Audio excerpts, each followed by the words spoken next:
اعوذ باللہ من الشیطان الرجیم بسم اللہ الرحمن الرحیم۔ اللہ تبارک و تعالیٰ کے نام سے شروع جو بڑا مہربان اور نہایت رحم کرنے والا ہے۔ پیارے دوستو، حضرت آدم علیہ السلام کی تخلیق اللہ تبارک و تعالیٰ کی قدرت کا عجیب و غریب کرشمہ ہے۔ اس تخلیق میں تمام نسل انسانی کے راز پوشیدہ ہیں۔ حضرت آدم علیہ السلام کی ہستی وہ ہستی ہیں جس کو تخلیق کر کے اللہ تبارک و تعالیٰ نے نسل انسانی کی بنیاد رکھی، اور حضرت آدم علیہ السلام سے تمام انسانی روحوں کو پیدا فرمایا گیا، پھر چاہے وہ مسلمان ہوں یا کافر۔ پیارے دوستو، آج کی اس ویڈیو میں ہم آپ کو بتائیں گے کہ حضرت آدم علیہ السلام کو کس طرح پیدا فرمایا گیا، آپ کے جسم مبارک کو بنانے کے لیے کون کون سی مٹی کا استعمال کیا گیا، اور وہ مٹی زمین کے کون کون سے حصوں سے اٹھائی گئی، اور حضرت آدم علیہ السلام کو مٹی، پانی، ہوا اور آگ سے کس طرح پیدا فرمایا گیا، اور کیا حضرت آدم علیہ السلام کو اللہ تبارک و تعالیٰ نے خود اپنے دست قدرت سے پیدا فرمایا یا فرشتوں نے حضرت آدم علیہ السلام کی تخلیق کی؟ اور جب اللہ تبارک و تعالیٰ کے 4 مقرب فرشتے زمین پر مٹی اٹھانے کے لیے آئے تو زمین رو رو کر ان کے سامنے کون سی فریاد کرنے لگی، اور ایسی کون سی وجہ ہے جس کی وجہ سے انسانی زندگی میں غم زیادہ اور خوشیاں کم ہوتی ہیں؟ پیارے دوستو، ان تمام تر سوالات کے جوابات قرآن و حدیث کی روشنی میں آج کی اس ویڈیو میں ہم آپ کو بتائیں گے، لہٰذا آپ سے گزارش ہے کہ ہماری اس ویڈیو کو اینڈ تک ضرور دیکھیے گا۔ پیارے دوستو، جب اللہ تبارک و تعالیٰ کی ذات کے علاوہ کوئی بھی کائنات یا کوئی بھی مخلوق موجود نہ تھی، صرف اللہ تبارک و تعالیٰ کی ذات موجود تھی، اس وقت اللہ تبارک و تعالیٰ نے اپنی ذات کے بعد سب سے پہلے جس ہستی کو پیدا فرمایا وہ حضرت محمد مصطفیٰ صلی اللہ تعالیٰ علیہ وآلہ وسلم کا نور اقدس ہے۔ اللہ تبارک و تعالیٰ نے اپنی ذات کے بعد سب سے پہلے اپنے محبوب کے نور کو پیدا فرمایا، اور پھر حضرت محمد مصطفیٰ صلی اللہ تعالیٰ علیہ وآلہ وسلم کے نور اقدس سے تمام مخلوقات کو پیدا فرمایا، جیسا کہ اللہ تبارک و تعالیٰ کا عرش، لوح، کرسی اور اللہ تبارک و تعالیٰ کے مقرب فرشتے، زمین و آسمان اور کل کائنات کو حضرت محمد مصطفیٰ صلی اللہ تعالیٰ علیہ وآلہ وسلم کے نور اقدس سے تخلیق فرمایا گیا۔ حضرت آدم علیہ السلام کی تخلیق سے پہلے زمین و آسمان اور اللہ تبارک و تعالیٰ کے مقرب فرشتوں کی تخلیق ہو چکی تھی۔ ان تمام اشیاء کو پیدا کرنے کے بعد اللہ تبارک و تعالیٰ نے حضرت آدم علیہ السلام کو تخلیق کرنے کا ارادہ فرمایا۔ پیارے دوستو، آپ کو بتاتے چلیں کہ حضرت آدم علیہ السلام کی تخلیق 4 چیزوں سے کی گئی۔ نمبر 1 مٹی،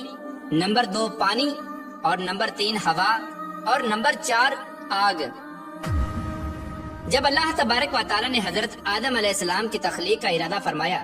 تو اللہ تبارک و تعالیٰ نے اپنے سب سے مقرب فرشتے حضرت جبرائیل علیہ السلام کو یہ حکم ارشاد فرمایا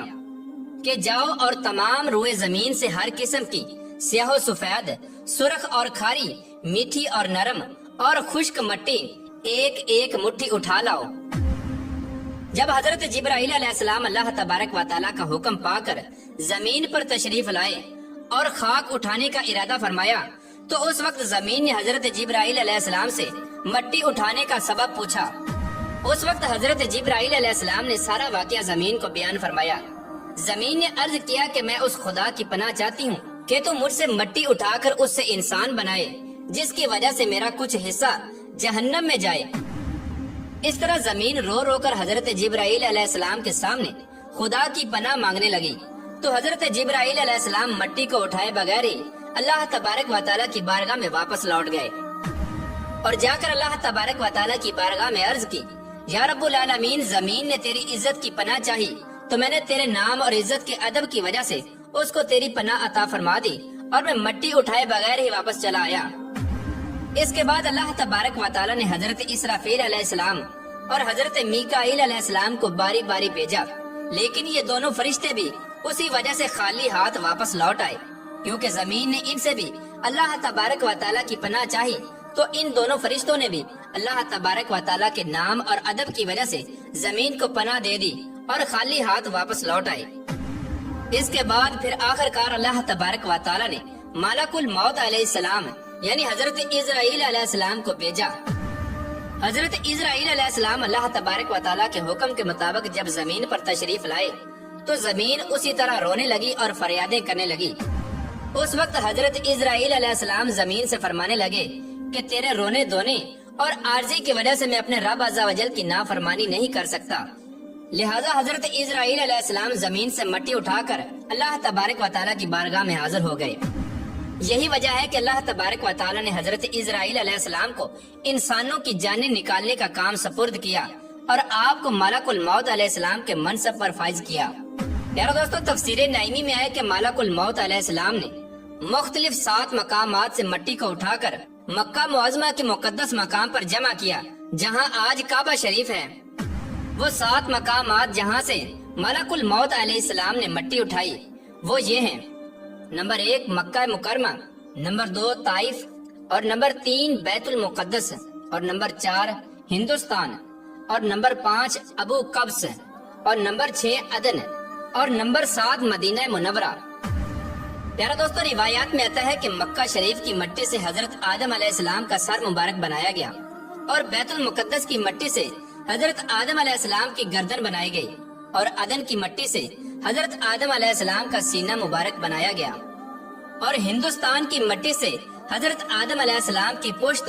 اور شکم مبارک بنایا گیا اور مدینہ منورہ کی مٹی سے حضرت آدم علیہ السلام کا دل مبارک بنایا گیا اور طائف کی مٹی سے حضرت آدم علیہ السلام کے جسم کے باقی اعضاء تیار کیے گئے۔ پیارے دوستو، حضرت آدم علیہ السلام کی تخلیق میں جو 7 قسم کی مٹی استعمال ہوئی ان کا ذکر قرآن پاک میں کچھ یوں ملتا ہے۔ پہلی مٹی جو حضرت آدم علیہ السلام کی تخلیق میں استعمال ہوئی اس کو قرآن پاک میں تراب کہا گیا ہے، جس طرح کہ اللہ تبارک و تعالیٰ پارہ 17 سورہ حج کی آیت نمبر 5 میں ارشاد فرماتا ہے: ہم نے تمہیں خشک مٹی سے پیدا کیا۔ پیارے دوستو، تراب ایسی مٹی کو کہتے ہیں جو خشک ہو، اور دوسری مٹی جو حضرت آدم علیہ السلام کی تخلیق میں استعمال ہوئی اس کا ذکر قرآن پاک میں 3 کے لفظ سے ملتا ہے۔ 3 اس مٹی کو کہتے ہیں جو بھیگی ہوئی مٹی ہو یا نرم مٹی ہو، جس طرح کہ اللہ تبارک و تعالیٰ پارہ نمبر 23 سورہ صاد کی آیت نمبر 17 میں ارشاد فرماتا ہے: میں مٹی سے بشر بنانے والا ہوں۔ پیارے دوستو، 3 عربی زبان کا لفظ ہے جس کے لغوی معنی گیلی یا بھیگی ہوئی مٹی ہے۔ یہ مٹی جہاں بھی ہوتی ہے اس زمین کو ہرا بھرا کر دیتی ہے۔ یہ مٹی زمین کے اندرونی حصے میں ہوتی ہے، جیسے کہ ہمارے جسم کی اوپر والی جلد اور نیچے والی جلد، جس کی بدولت ہمارے جسم سے بال نکلتے ہیں۔ اور تیسری مٹی جو حضرت آدم علیہ السلام کی تخلیق میں استعمال ہوئی وہ حمائن ہے، جیسا کہ اللہ تبارک و تعالیٰ قرآن پاک کی سورہ حجر کی آیت نمبر 26 میں ارشاد فرماتا ہے: اور بے شک ہم نے انسان کو بجتی ہوئی مٹی سے بنایا جو اصل میں ایک سیاہ بدبودار گارا تھی۔ چوتھی قسم کی مٹی جو حضرت آدم علیہ السلام کی تخلیق میں استعمال ہوئی اس کو مسنون کہا جاتا ہے۔ مسنون وہ گارا ہوتا ہے جو پانی میں کئی روز رہنے کی وجہ سے بدبودار اور سیاہ ہو چکا ہو۔ پانچویں مٹی جو حضرت آدم علیہ السلام کی تخلیق میں استعمال ہوئی وہ تین العزب ہے، یعنی لیس دار مٹی، جس طرح کہ اللہ تبارک و تعالیٰ سورہ صافات کی آیت نمبر 11 میں ارشاد فرماتا ہے: بے شک ہم نے انسان کی اصل یعنی حضرت آدم علیہ السلام کو لیس دار مٹی سے پیدا فرمایا۔ اور نمبر 6 پر جس مٹی کو حضرت آدم علیہ السلام کی تخلیق میں استعمال کیا گیا اس کو قرآن پاک میں سلسال کہا گیا ہے، یعنی کھنکھناتی ہوئی مٹی، جس طرح کہ اللہ تبارک و تعالیٰ سورہ رحمان کی آیت نمبر 14 میں ارشاد فرماتا ہے: انسان کو بجتی ہوئی مٹی سے پیدا کیا گیا جیسے کہ ٹھیکری۔ اور نمبر 7 پر حضرت آدم علیہ السلام کی تخلیق میں جس مٹی کو استعمال کیا گیا اس کو فخار کہتے ہیں، یعنی پکی مٹی یا ٹھیکری مٹی۔ پیارے دوستو، اس طرح روئے زمین سے مختلف قسم کی مختلف رنگوں کی مٹی کو اٹھایا گیا اور حضرت آدم علیہ السلام کو تخلیق کیا گیا۔ اسی وجہ سے انسانوں کے رنگوں میں بھی فرق پایا جاتا ہے۔ پیارے دوستو، اس طرح جب حضرت آدم علیہ السلام کی مٹی کو جمع کر لیا گیا تو حضرت آدم علیہ السلام کی مٹی کا گارا بنانے کے لیے اللہ تبارک و تعالی نے 7 قسم کے پانی کا استعمال فرمایا۔ نمبر 1 آب فرات۔ آب فرات اس پانی کو کہتے ہیں جو شیریں اور میٹھا ہو۔ اور نمبر 2 آب اجاج۔ آب اجاج اس پانی کو کہتے ہیں جو کھارا پانی ہو۔ اور نمبر 3 آب سلسبیل۔ آب سلسبیل اس پانی کو کہتے ہیں جو پاک اور شفاف اور خوشنما پانی ہو۔ اور نمبر 4 آب تسنیم۔ آب تسنیم اس پانی کو کہا جاتا ہے جو خوشبودار پانی ہو۔ اور نمبر 5 آب رحیق۔ آب رحیق اس پانی کو کہتے ہیں جو پاک نشے دار پانی ہو، جیسے کہ جنتی شراب۔ اور نمبر 6 آب کوثر۔ آب کوثر ایسا پانی ہے جس کو پیتے ہی انسان دنیا کا دکھ درد بھوک پیاس سب کچھ بھول جاتا ہے، جیسا کہ اللہ تبارک و تعالیٰ قرآن پاک میں ارشاد فرماتا ہے اِنَّا أَعْطَيْنَاكَ الْكَوْثَرَ، بے شک ہم نے تمہیں کوثر عطا کیا۔ اور نمبر 7 آب رحمت۔ آب رحمت اس پانی کو کہتے ہیں جو رحمت والا پانی ہو۔ اس طرح حضرت آدم علیہ السلام کی مٹی کو جمع کرنے کے بعد ان تمام پانیوں کو شامل کر کے حضرت آدم علیہ السلام کی خمیر کی مٹی کو گوندا گیا۔ پیار دوستو، اس طرح جب حضرت آدم علیہ السلام کا گارا تیار ہو گیا تو اس پر اللہ تبارک و تعالیٰ نے 40 روز تک بارش برسائی۔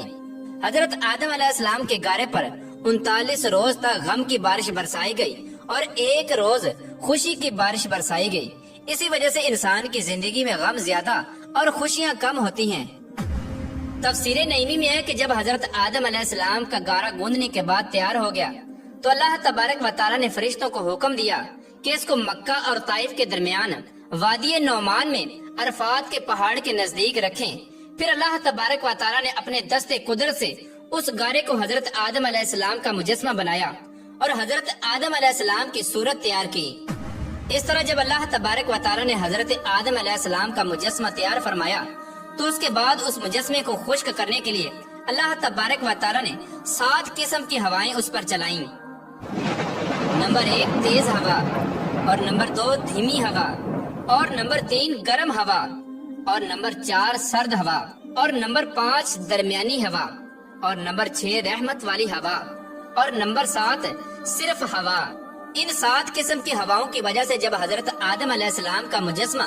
خشک ہو گیا جس کو مٹی اور پانی سے بنایا گیا تھا، اب حضرت آدم علیہ السلام کے اس مجسمے کو پکا کرنے کے لیے اللہ تبارک و تعالیٰ نے اس مجسمے کو 7 قسم کی آگ سے گزارا۔ نمبر 1 سیاہ رنگ والی آگ، اور نمبر 2 سرخ رنگ کی آگ، اور نمبر 3 پیلی آگ، اور نمبر 4 نیلی قسم کی آگ، اور نمبر 5 دھوئیں والی آگ، اور نمبر 6 بغیر دھوئیں والی آگ، اور نمبر 7 تیز اور دھیمی آگ۔ ان 7 قسم کی آگ سے حضرت آدم علیہ السلام کے مجسمے کو گزار کر پختہ اور مضبوط کیا گیا۔ پیار دوستو، اس طرح جب حضرت آدم علیہ السلام کا مجسمہ مٹی، پانی، ہوا اور آگ سے بن کر بالکل تیار ہو گیا اور حضرت آدم علیہ السلام کی شکل و صورت مکمل طور پر بن گئی، اور اللہ تبارک و تعالیٰ نے حضرت آدم علیہ السلام کو اپنی پسندیدہ شکل و صورت پر پیدا فرمایا، جس طرح کہ اللہ تبارک و تعالیٰ قرآن پاک میں ارشاد فرماتا ہے اور ہم نے حضرت آدم علیہ السلام کو اپنی صورت پر پیدا کیا۔ جب حضرت آدم علیہ السلام کی صورت تیار ہو گئی تو فرشتے اس صورت کو دیکھ کر حیران ہونے لگے اور تعجب کرنے لگے، کیونکہ انہوں نے اس سے پہلے ایسی خوبصورت صورت کو نہیں دیکھا تھا۔ اور جب ابلیس حضرت آدم علیہ السلام کے پتلے کے پاس آیا تو اس کے ارد گرد پھر کر بولا کہ اے فرشتوں، تم اس کو دیکھ کر تعجب کیوں کرتے ہو؟ یہ تو ایک اندر سے خالی جسم ہے جس میں جگہ جگہ سوراخ ہیں، اور اس کی کمزوری کا حال یہ ہے کہ اگر بھوکا ہو تو گر پڑے گا اور اگر خوب سیر ہو تو چل نہ سکے گا۔ اس کے بعد ابلیس بولا کہ اس کے سینے کی بائیں جانب ایک کوٹھڑی ہے، یعنی دل ہے، یہ خبر نہیں کہ اس میں اللہ تبارک و تعالیٰ کیا رکھے گا، شاید یہ کہ یہ لطیفہ ربانی ہے جس کی وجہ سے اللہ تبارک و تعالیٰ نے اس کو خلافت کا حقدار مقرر کیا ہے۔ جب حضرت آدم علیہ السلام کی صورت اور مجسمہ بالکل تیار ہو گیا تو اللہ تبارک و تعالیٰ نے حضرت آدم علیہ السلام کے جسم میں روح داخل کرنے کا ارادہ فرمایا۔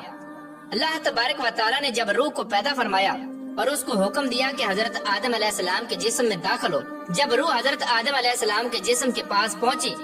تو جسم کو تنگ اور تاریک پایا اور روح جسم کے اندھیرے میں داخل ہونے سے ڈرنے لگی۔ تب اللہ تبارک و تعالیٰ نے نور محمدی کو حضرت آدم علیہ السلام کی پیشانی مبارک میں رکھا، جس کی وجہ سے حضرت آدم علیہ السلام کا پورا جسم نور سے چمکنے لگا اور موتیوں کی طرح جگمگانے لگا۔ پیارے دوستو، جب نور محمدی حضرت آدم علیہ السلام کی پیشانی مبارک میں رکھا گیا تو وہ روح جو حضرت آدم علیہ السلام کے جسم میں داخل ہونے سے ڈر رہی تھی، وہ خوشی خوشی حضرت آدم علیہ السلام کے جسم میں داخل ہو گئی، جیسا کہ اللہ تبارک و تعالیٰ سورہ حجر کی آیت نمبر 29 میں ارشاد فرماتا ہے، تو جب میں اسے مکمل کر لوں اور اپنی طرف سے خاص اور معزز روح پھونک دوں، تم سب اس کے لیے سجدے میں گر جانا۔ پیارے دوستو، روح جب حضرت آدم علیہ السلام کے جسم میں داخل ہونے لگی، ابھی روح سر میں پہنچی تھی کہ حضرت آدم علیہ السلام کو چھینک آئی اور آپ کی زبان مبارک سے نکلا الحمدللہ۔ اس پر اللہ تبارک و تعالیٰ نے ارشاد فرمایا یرحمک اللہ، اور حضرت آدم علیہ السلام اور اللہ تبارک و تعالیٰ کی یہی سنت آج بھی زندہ ہے۔ جب روح حضرت آدم علیہ السلام کی کمر تک پہنچی تو حضرت آدم علیہ السلام نے اٹھنا چاہا مگر گر پڑے، کیونکہ نیچے کے حصے میں روح ابھی نہیں پہنچی تھی۔ اس پر اللہ تبارک و تعالیٰ نے ارشاد فرمایا کہ بے شک انسان جلد باز پیدا کیا گیا، اور جب روح حضرت آدم علیہ السلام کے جسم میں مکمل طور پر داخل ہو گئی اور تمام بدن میں پھیل گئی تو اللہ تبارک و تعالیٰ نے حضرت آدم علیہ السلام کو حکم فرمایا کہ فرشتوں کے پاس جاؤ اور جا کر ان کو سلام کرو اور سنو کہ وہ تمہیں کیا جواب دیتے ہیں۔ تب حضرت آدم علیہ السلام فرشتوں کے پاس تشریف لائے اور السلام علیکم فرمایا تو فرشتوں نے جواب دیا وعلیکم السلام ورحمۃ اللہ۔ اس وقت اللہ تبارک و تعالیٰ نے حضرت آدم علیہ السلام سے ارشاد فرمایا یہی الفاظ تمہارے اور تمہاری اولاد کے لیے سلام کے لیے مقرر کیے گئے۔ حضرت آدم علیہ السلام نے اللہ تبارک و تعالیٰ کی بارگاہ میں عرض کی یا رب العالمین میری اولاد کون ہے؟ تب اللہ تبارک و تعالیٰ نے حضرت آدم علیہ السلام کی پشت مبارک پر اپنا دست قدرت پھیرا۔ اس وقت تمام انسانی روحیں حضرت آدم علیہ السلام کے جسم سے باہر نکل آئیں اور حضرت آدم علیہ السلام نے ان تمام روحوں کو دیکھا۔ پیارے دوستو، اس طرح حضرت آدم علیہ السلام کی تخلیق ہوئی۔ اللہ تبارک و تعالیٰ سے دعا ہے کہ اللہ تبارک و تعالیٰ اپنے پیارے حبیب حضرت محمد مصطفیٰ صلی اللہ تعالیٰ علیہ وآلہ وسلم کے بتائے ہوئے راستے پر چلنے کی توفیق عطا فرمائے اور ان کی محبت کے اندر جینا مرنا نصیب فرمائے۔